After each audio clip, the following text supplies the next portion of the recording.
So Jesus is nearing the end of his ministry. In fact, this is the last of this class series. This is our final class studying the final parables of Jesus. So if you recall, Jesus and the disciples have been hiding out in a wilderness area in a place called Ephraim, which is sort of a contradiction in terms.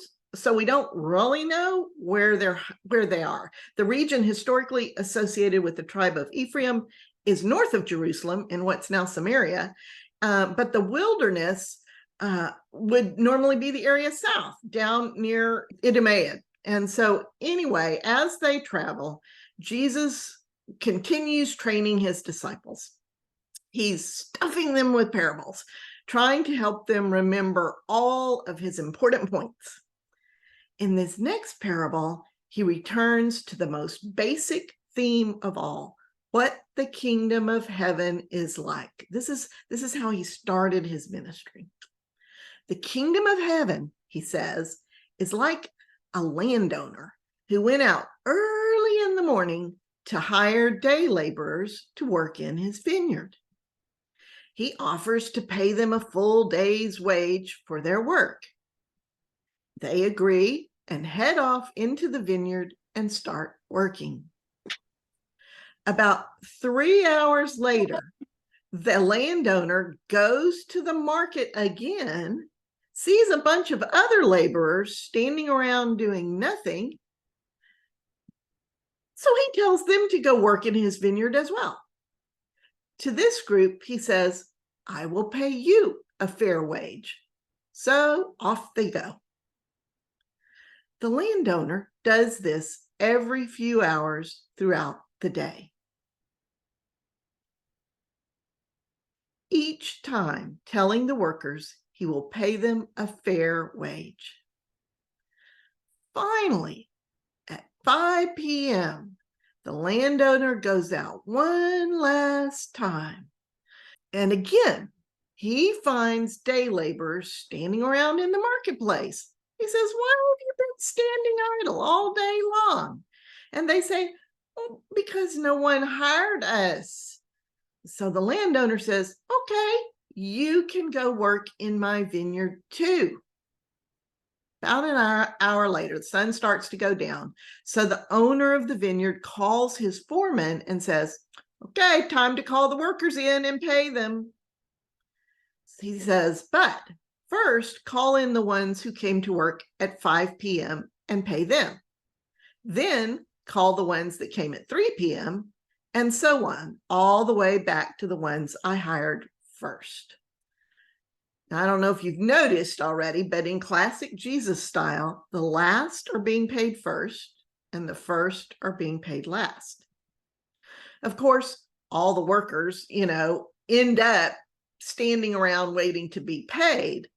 And the foreman pays the workers who came in at 5 o'clock, a full day's wage, even though they worked only 1 hour. Now that really surprises the rest of the workers. You can imagine them looking at each other and thinking, yay, if those guys who only worked an hour get a full day's wage, then think how much more we'll get. But group by group, they get paid the same as all the rest of the workers. No matter what time each worker started, no matter whether they worked 1 hour or 12 hours, everyone gets paid a full day's wage. The workers who work the longest start grumbling against the landowner. Hey, how come those guys who only worked an hour get paid the same as us? We did most of the work and we worked through the heat of the day. But the landowner says to one of them, I have not wronged you, my friend. Didn't we agree to a full day's wage? Take what is yours and go. It is my will, my wish, my desire to give this last one the same wage I gave you. Or am I not permitted to do what I wish with what is mine? Or are you envious because I am generous? And Jesus says, this is the point. The last will be first, and the first will be last. But to me, the point actually seems to be even bigger than that. Yeah, we can see that the first will be last, and will not be shorted at all. They will receive all that is theirs, and all that is theirs is exactly the same as what belongs to all of us.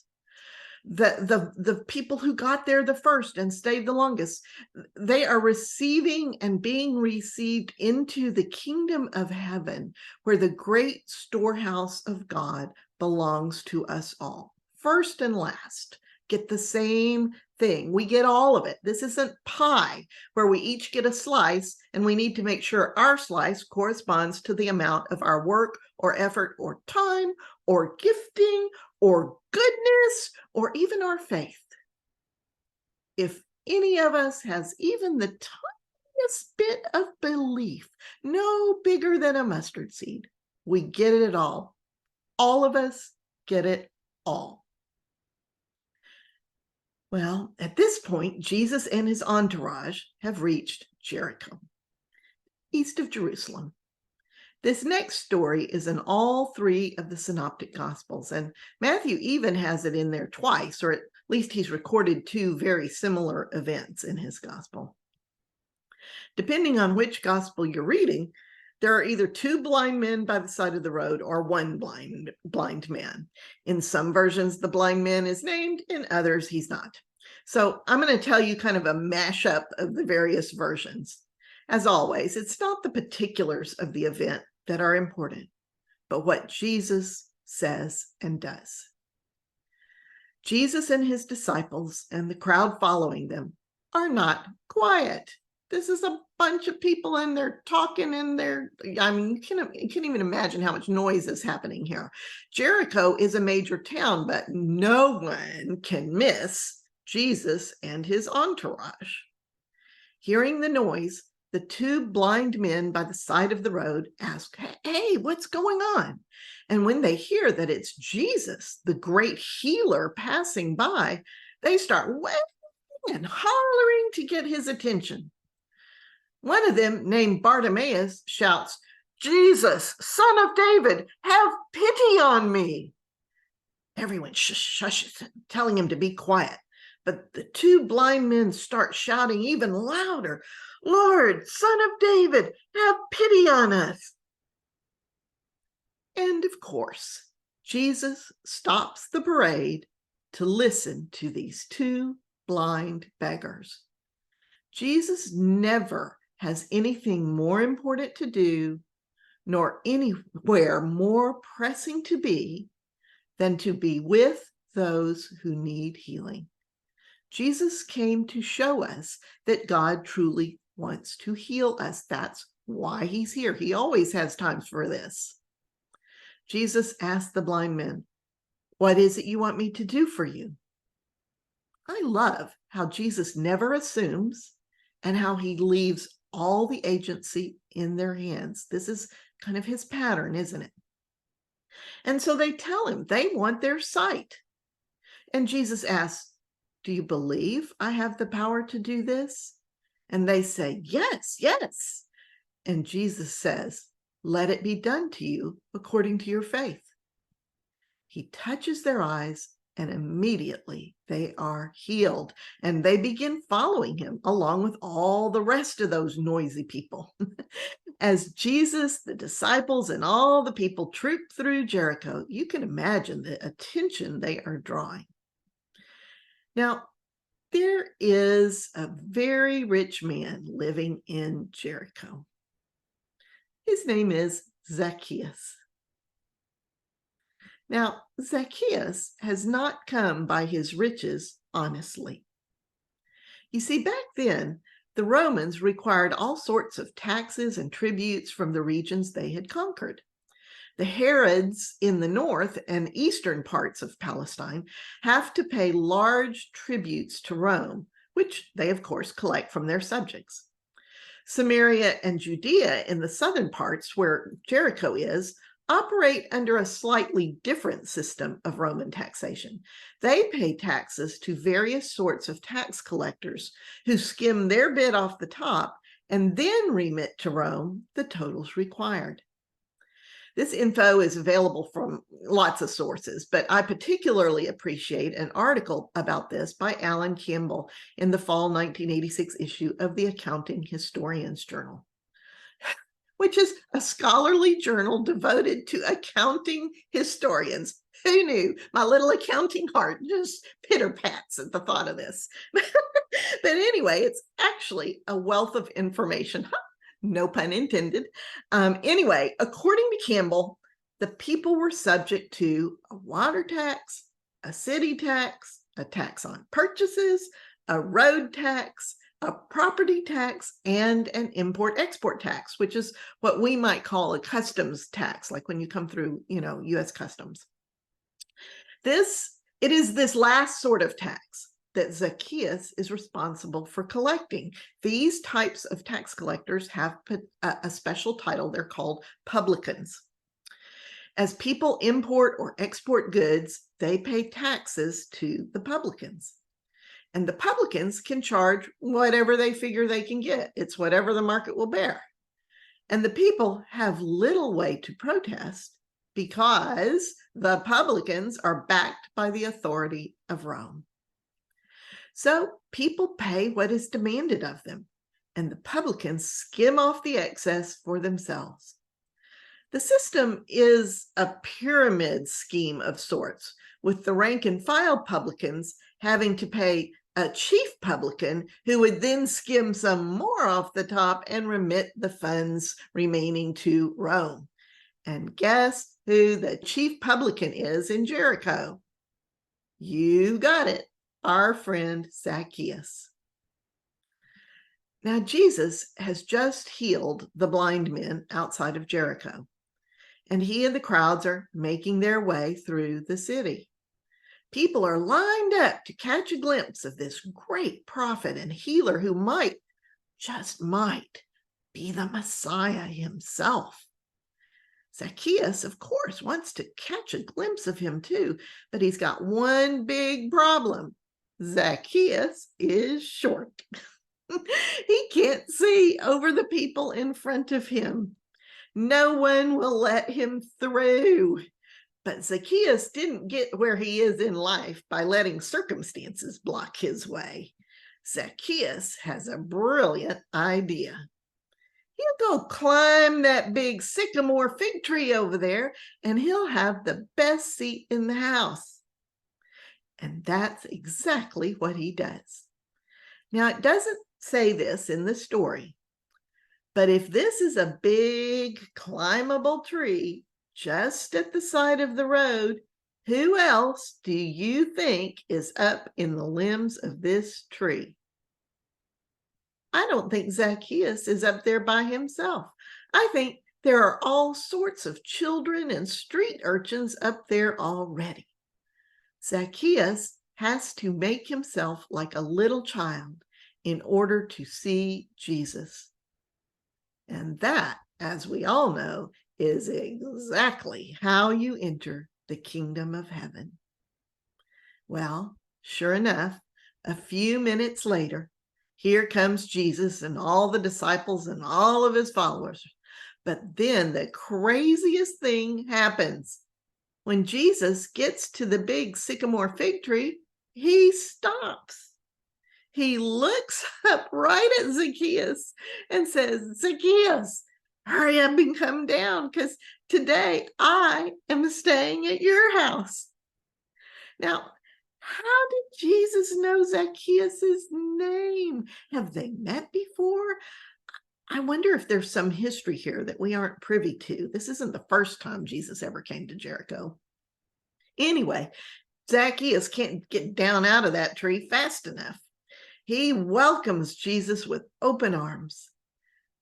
But all the people who know what a horrible man Zaccheus is, all these people who have had their money extorted from them by him and his band of publicans, all these people who resent the opulence Zaccheus lives in cannot believe Jesus has chosen Zaccheus out of all the people in town to stay with.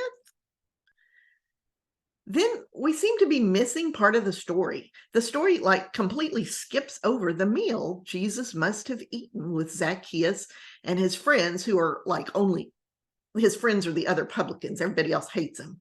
So there is nothing about what Jesus must have said to them.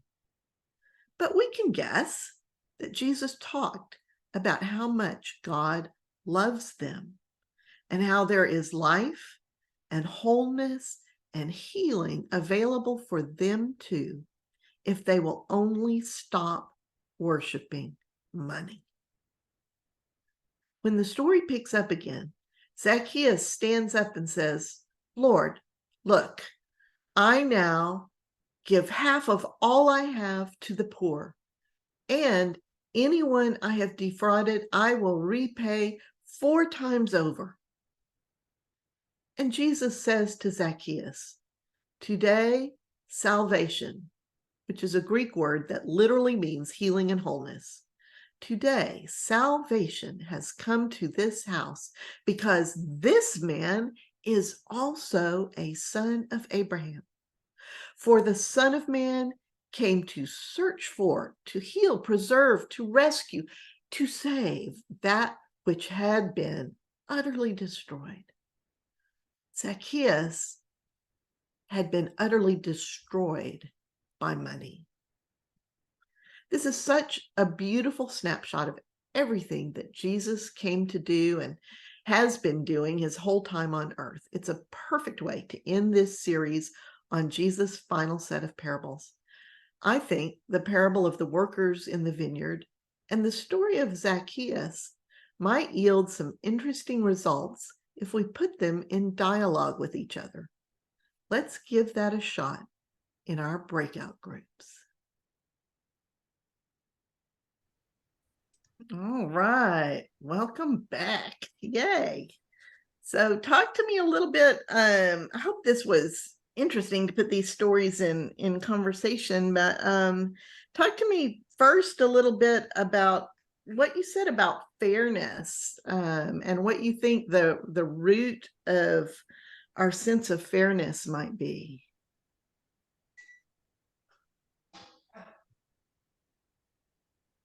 Or talk to me about anything else you want. I don't care.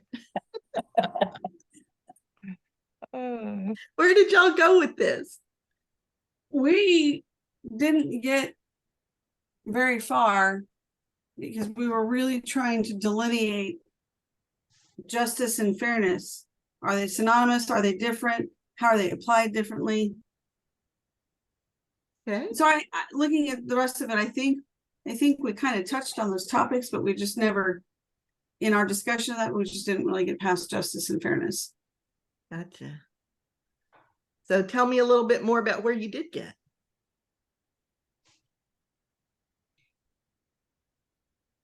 Well, we talked about the in question 1, does it feel fair? No, it doesn't feel fair.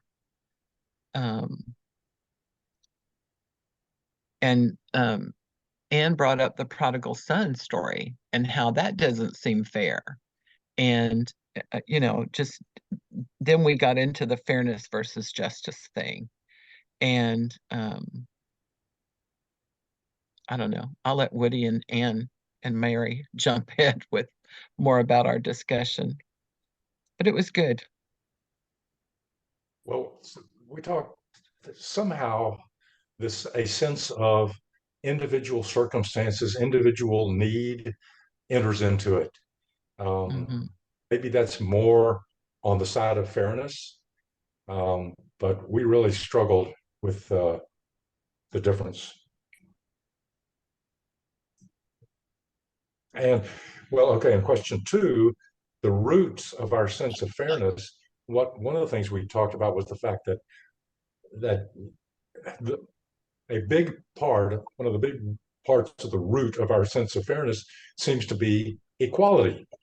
People, we have this sense that people ought to be treated exactly equally. And that's not apparently what God's sense of justice is all about. And we had the opposite take. We had kind of a negative spin on it. We felt that possibly jealousy was part of a root of a fairness issue, because you only claim that's not fair when you're comparing yourself to something else. So that's interesting. I'm going to throw in human nature, going back to a thousands of years old understanding of human nature that is in our scriptures.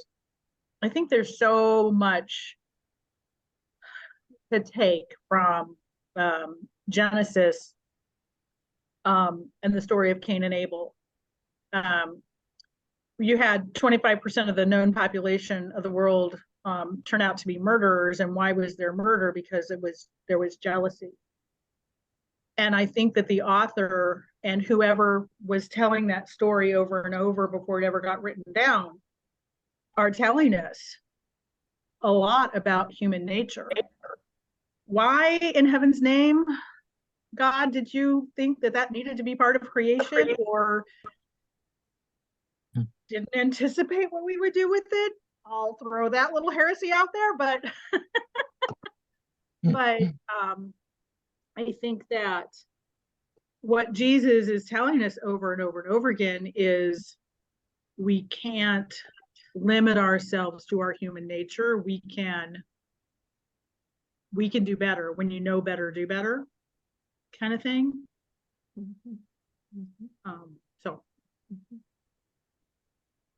I saw a really interesting little quick video on Instagram yesterday by a young teacher, and my utter apologies to this darling, precious teacher, because I don't remember her name. And if I went to Instagram, my Instagram would have like seen that I saw it, and it will never appear on my feed again. So I'm just going to tell you what she did because I thought it was so powerful. But when she teaches younger children, and she says the first day of school, I ask if anybody has ever skinned their elbow.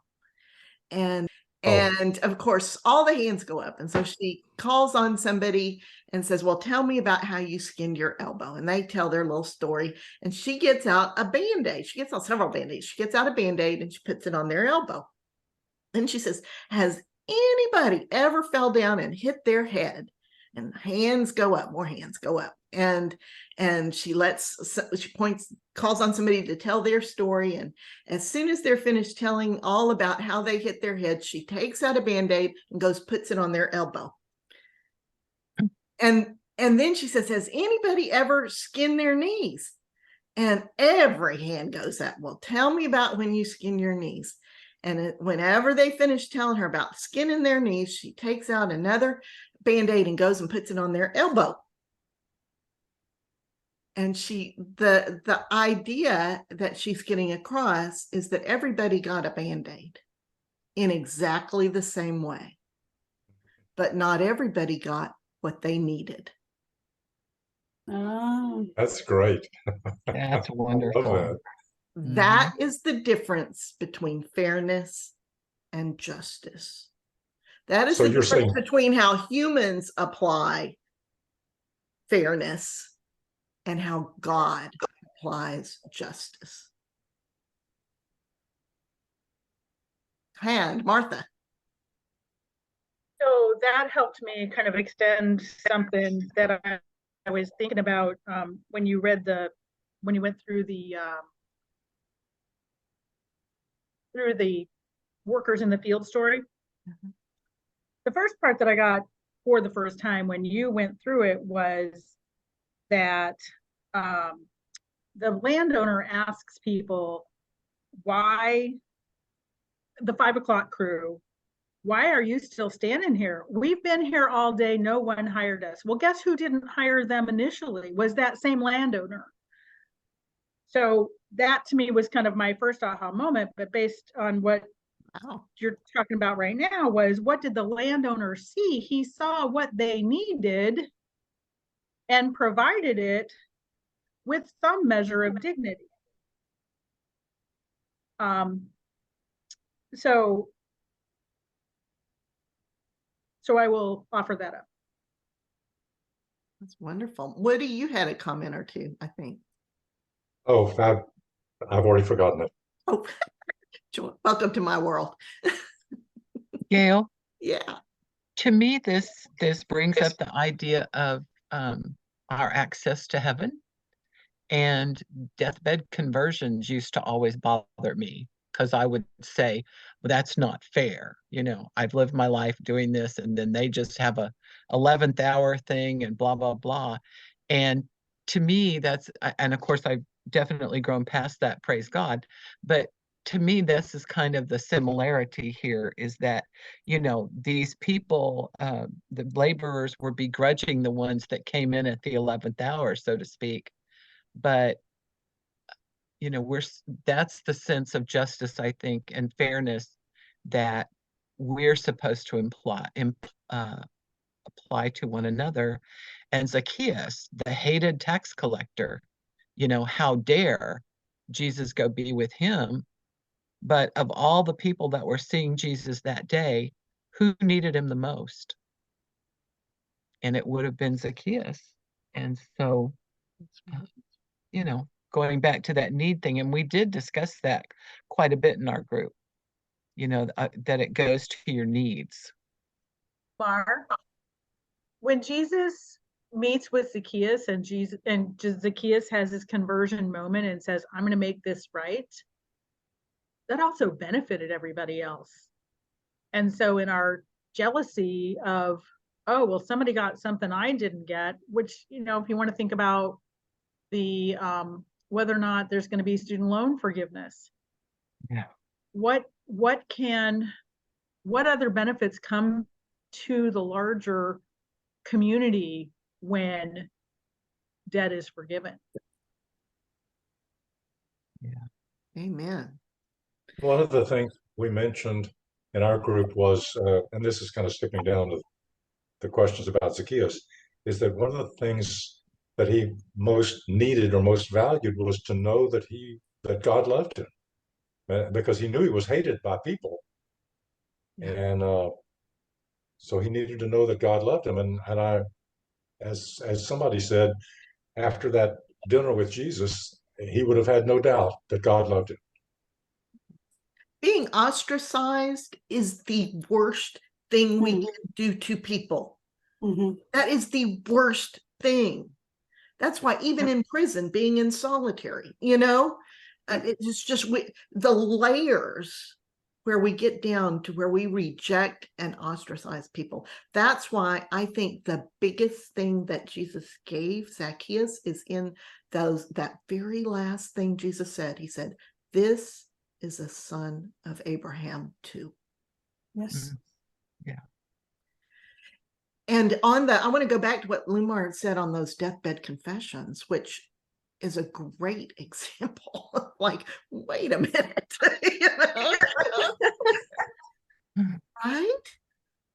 It gets to the heart of the fact that we have drawn into our spiritual DNA a sense that payment is required.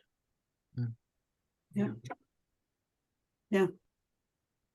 And Jesus says, nope.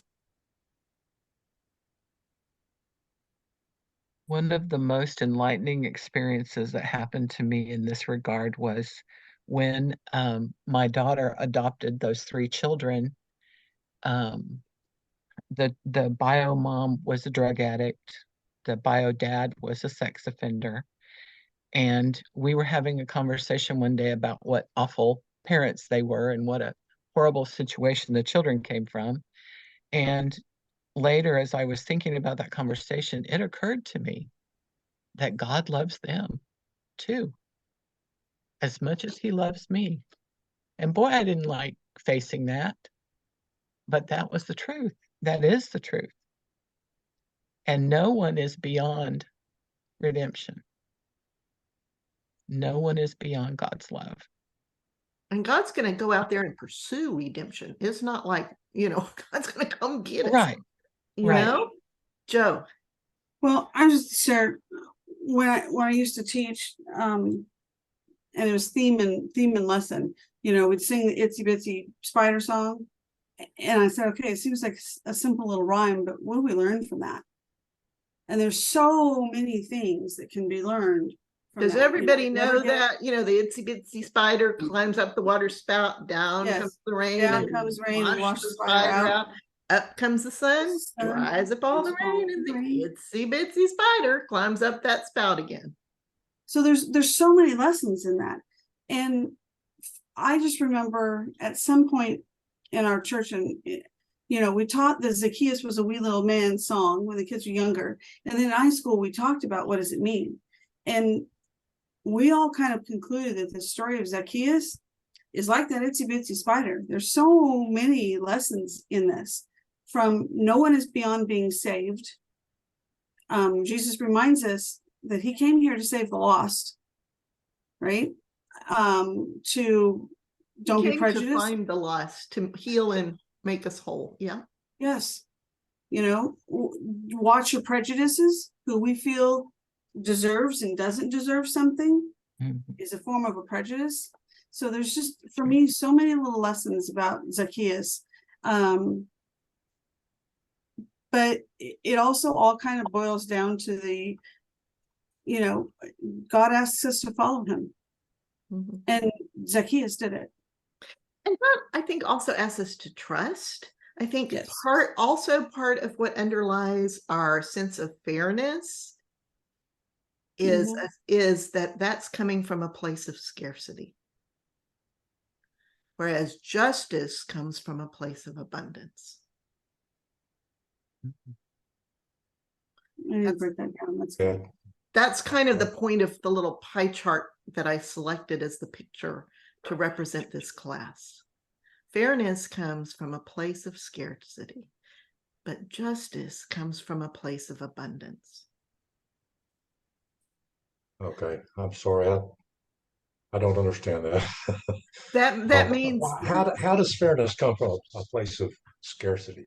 It means that everybody has to have an equal amount, and if somebody gets too much, somebody else is getting less. It means there's not enough for everybody. So it means that we think that we're entitled to a larger bit than what somebody else has, as if we're slicing a pie into pieces. If we define fairness as equal. Yes. Okay. So, yes. So it depends on how you define fairness. True. True. And feel free to, jump in and give other definitions, Well, like Martha said, if fairness is defined as equal or equality, then I see your point. Yeah, it's like everybody getting the same thing, which was the point of the parable of the day laborers. You know? Right. Okay, so Zaccheus, I wanted to talk a little bit about how Zaccheus already had riches and money, and he was very important and all the things. But what was it that he needed so desperately that he had to go climb that tree to see Jesus about?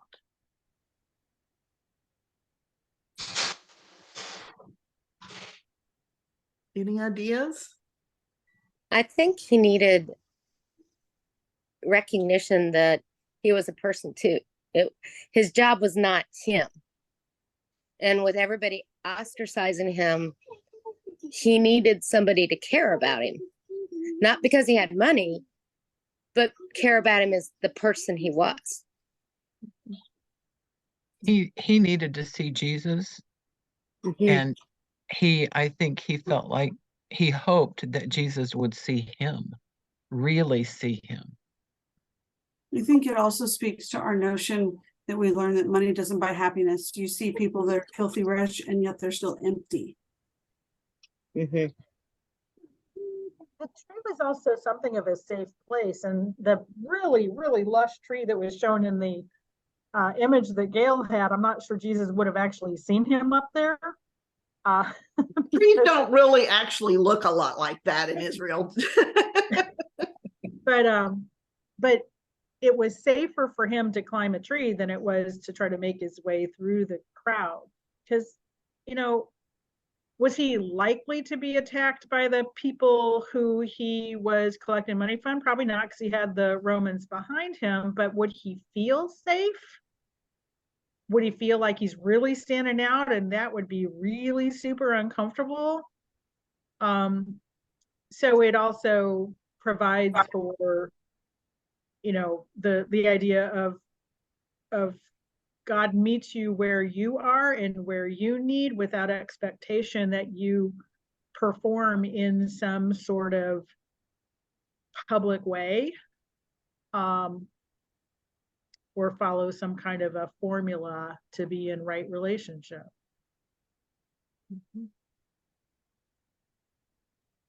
In the class, I think I talked about Zaccheus, it being an image of being childlike, you know. Ooh, that was big too.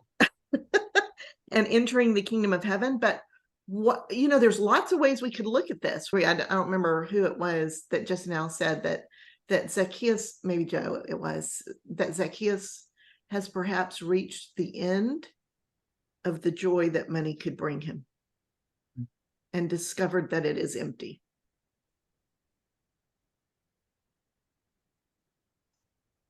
So now what happens if we put the stories in dialogue with each other? How can the story of the day laborers be talked to, and with the story of Zaccheus?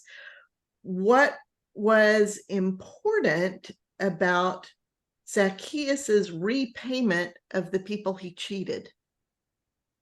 I think that one of the things about him making it, I don't want to use the word atonement, but that's the only one that comes to mind right now, is he could make the people realize he changed. If he hadn't done anything, if he kept doing the same things he was doing before, the people wouldn't have realized that he had actually changed and wasn't going to take advantage of him anymore.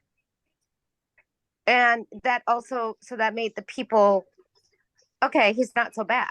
You know, he's changed. He's better. I can be friends with him. Where before, if he hadn't done that, he would have probably still felt worse, because it gave him something to do to make people like him.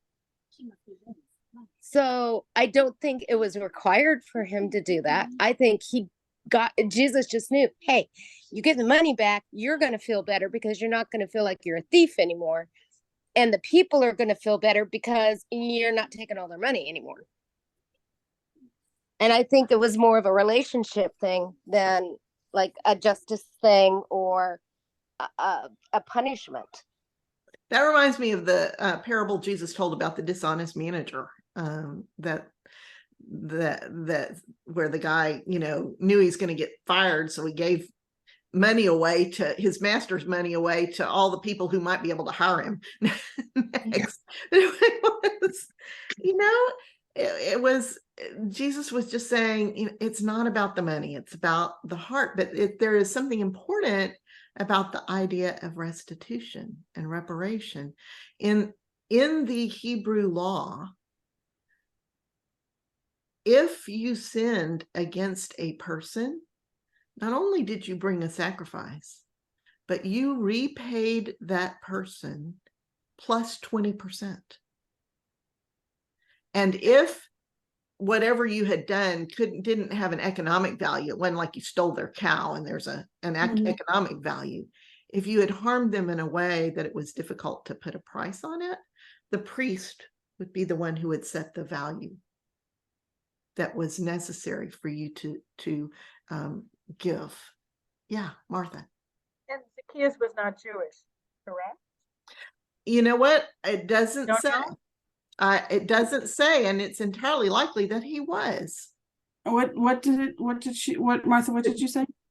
I asked if Zaccheus was Jewish. So if he was Jewish, then he understood that about Jewish law. And he had the Roman backing, and maybe it was, you know, one of those things where the Romans took advantage of the local people. Mhm. It looks like you really want to say something there. I'd love to hear what it is. Well, as I say, I had learned that he was Jewish. And so Okay. this was like a double affront for him to be Jewish and take money for the Romans. And that's where the son of Abraham thing came from. But now, Gail, you had just put it as we're all sons of Abraham's. But I had learned. Yeah, not back then. That was not, you know, Right. in this culture, within the context of the scripture, their sons of Abraham were Jews. Right. And the Jews, Right. the high priesthood itself was a political and bought position.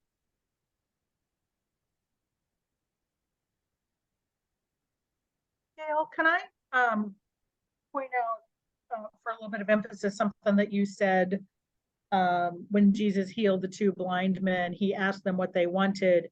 He never assumes what people want for healing.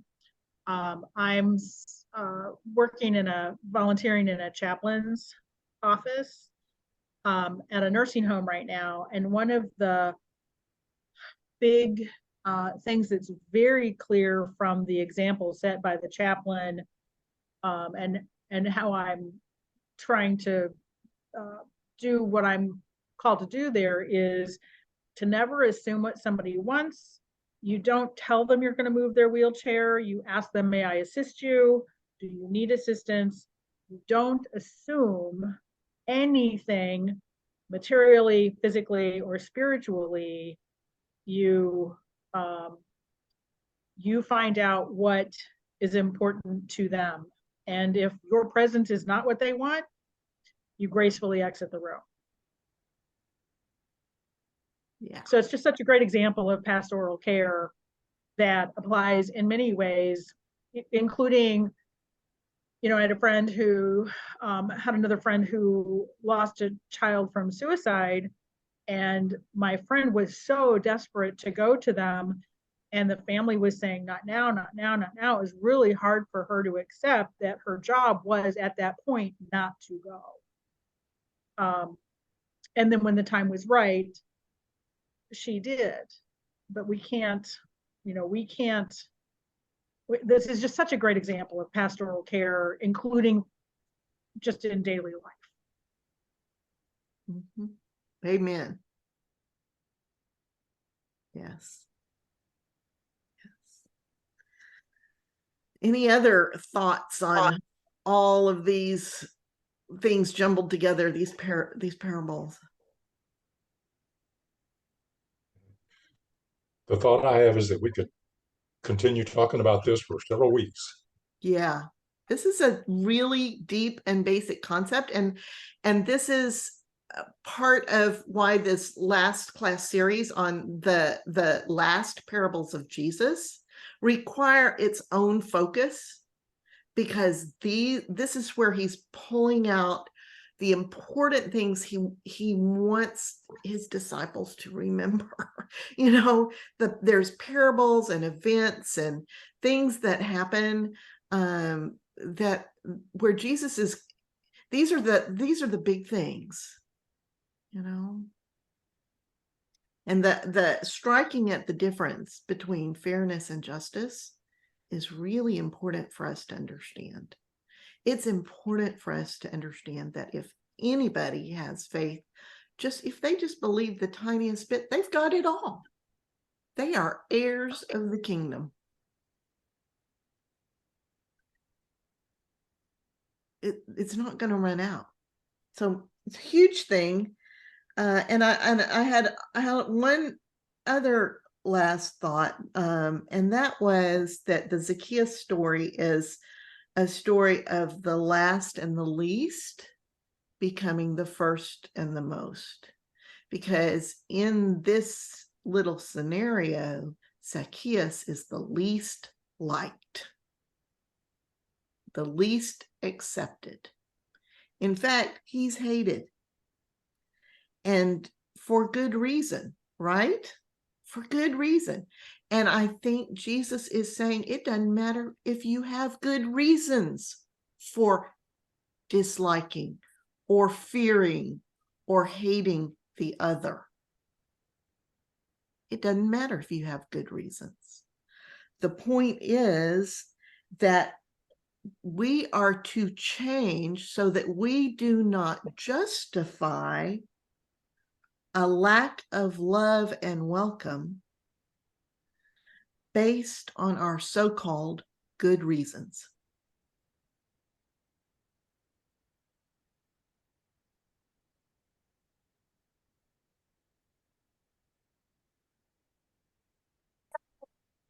And folks, somebody helped me with an issue that I was dealing with at work one time, where, you know, I could just head into a danger zone, right, and find myself in it before, you know, before I stopped myself. I would just find myself in this a situation I needed to not be in it. And what this woman who worked with me said, what I want you to do is start to realize sooner and sooner that you're heading into that place, so that you have more opportunity to decide whether or not that's really what you're going to do, so that it's not an inevitable outcome. So if you can begin to recognize, you can get into something else to happen. And I think that one of the lessons here is, when we start to have those feelings rise up in us, if we can recognize sooner and sooner, what's my motivation here? What's troubling me about this? Is this about the kind of fairness and justice that is what Jesus intends? That we can move further back from the opportunity to find ourselves in a thinking, talking, behaving in a sinful way, in a way that does not respect dignity, does not provide what people need, that might be passing judgment. So, you know, I think that, to me, this is one of the takeaways of this, is because we all feel when we blurt out that that's not fair, there's some serious feelings around that, right? So I offer that up. That's wonderful. That's wonderful. This is getting down kind of where the rubber hits the road in our souls, around, is God enough for us? And can we keep focused on God and not worry about what everybody else is getting? Can we be simply standing at the storehouse of heaven, flinging everything we find out to everybody else?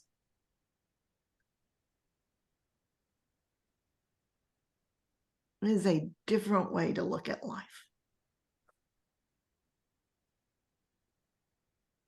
Anne? I'm having an issue, and Joella knows the background. I basically disowned my, some because of politics, some because of racism and hatred. And it's a hard thing to do. And I am that kind of draw the line in the sand person, but it takes a lot. It has to build. She's always been like the little backstabber person. And you give her an inch, she takes a friggin' mile, and just the whole hatred. And so I'm really having to figure out, I know the right thing is to say, you know, we should like have some kind of a relationship. But I know the minute I do that, then the old BS is coming back. And like the last text I sent her was really horrific. It took me out of my comfort zone, because I tend to be not real confrontational. But like I said, when you cross that line, you're going to meet the bear. And she met the bear. And so I'm dealing with this, and I'm listening to you guys, and you guys are all peace and love. And you guys are really nice people, by the way, much nicer than I am. But I know in my heart that if I open myself up to those two again, then boom, we're going to go back to square one. And I don't know that I can do that. Yeah. And it isn't just that they take a mile. It's that they treat people horribly. Mhm. They treat people horribly. Mhm. It isn't just taking a mile. Yeah, and I think that there are many who are sitting here today who have sat with that pain. Ellen and Erica for sure. I know I have. And the answer is not that you have to let them continue to hurt you.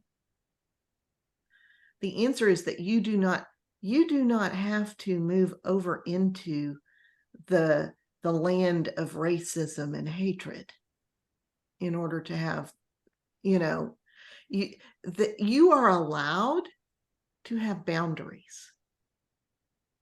All right. Boundaries are healthy and good. How we come to peace with this is that we have a boundary that has the ability to move. I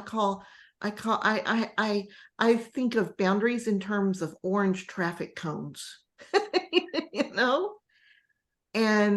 and not as walls. So if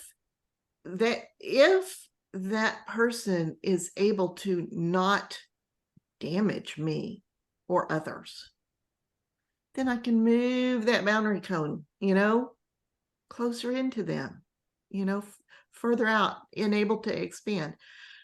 But if they're a whirling dervish of razor blades, I need to move that boundary cone further from them. I am not responsible for fixing them. That's part of what this is all about. I am responsible for allowing them the space in which they can be fixed. I am responsible for allowing them a room to change. I am responsible for being there if there is a question, for speaking words of peace into a situation to the extent that I can. And sometimes you can't speak anything without causing the razor blades to go flying. Sometimes silence is all that you can do, right? So there is no magic formula that says you have done enough or you have not done enough. All right. But a whole lot of what underlies this lesson today is that each of us needs to stay out from in between God and the other person. Yeah, write that down. Okay. We are focused on God. We are giving all the goodness that we can. We're not lobbing hand grenades over the boundary cones. Okay. And if you feel like you have lobbed a hand grenade over the boundary cone, it's perfectly okay to retract that, to say, you know what, I felt like my last text was really harsh. I want you to know I love you, even though we can't actually have a relationship. Whatever that looks like. If that's what your heart is telling you, go for it, but still feel empowered to keep those boundary cones right there. You do not have to respond. You do not have to engage. Okay. You are empowered to speak what you need to say. You don't have to go any further than that. Okay. Any other observations from other folks? A number of years ago, I was given a Buddhist teaching that was helpful with situations like this, and we all have them, Gail. I thank you for including all of us. That a principle of Buddhism is when you are in an opposing force, and that's what it feels like. We are fields of energy, and when we are in these situations, we're opposing forces. We're pushing against each other. The teaching is that you just put that to the side, take your focus off, and the energy continues to happen. within that person or that situation or whatever. And it's not the language of the Buddhist, but for me, as someone that is Christian and Catholic, it's the opportunity, and you just said it, it's the opportunity for God to intervene and work in that space with them and with me. You know, the best case, I changed too, you know, and I found that pretty simple, but helpful, because I'd never heard it articulated that way. And I thought, yeah, it puts a mental picture in just to move it to the side. You don't take it totally out of your sight, your sphere, because these are people you love oftentimes, or people you work with that you care about. And I don't know if that's helpful or not, but I think, Gail, you kind of led that conversation for me to think about that. And I do want to say one thing. This has been on my heart all week. I love Pentecost. I love the message of Pentecost. And last week in this group, we came together as a group once again and learned from the teacher. Thank you, Gail. You opened our minds to so much, and the richness that came out of that. And I won't name specifics because I do honor the sacredness and trust of our groups. What happens here stays here. I believe that. But each of us, and some so beautifully, changed me by their vulnerability and their honesty. And to me, it was a Pentecost moment, because we came with different voices. We all come from a different background. I learn that every time I am with you, and I thank you for that. My journey is enriched because you don't think exactly like I do. That's the beauty of inclusion. And it was a sacred time. It always is good. But last week, I don't know how anybody else felt about it, but the vulnerability that people offered and the honesty. I'm a Broadway person. You're going to hear this from me many times. I love Wicked. Because I have known you, I have been changed for good. And Gail, you led us into that sacred space and gave us a place to explore that. And there was conversion for me. I have a feeling for some others it was the same shared experience. And I just wanted to say thank you. I have carried that all week. And that's, to me, what community is about. You know, we leave each other and we go back to our lives. But when you've been left with something that you can hold in your heart for a whole week and reflect on it and be changed because of it, that is God in our midst, in my language. That is the Spirit alive and well. It is the tongues of fire. It is us understanding each other. And I thank you for that. Well said, Mary. Well said. Thank you. It was special last week, and I carried it in my heart too. And this week has been special too. Yes. And you know, we talk about real things in here. Yes. And Yes. And the little 30 minutes that I do is just the platform from which we dive into the pool of the Holy Spirit, you know? So that's it for this week, unless there's other comments. Yeah, I'm just going to set the record straight for Ann McEnroe. That if I had to make a list of the kindest people I know and people who've changed the world for the best, oh my God, I'm going to get cold. You'd be in the top 3. Accept that, Anne. Yeah. Accept that. So I just don't want anybody else to be fooled by her saying she's not nice, because that's not true. Thank you all. And so as we go, I do want to say goodbye, and I would like you to stay on just a minute, because I have a question I need to ask you. All right. Thank you. Bye. Thank Everybody. you. Love you. Love you too.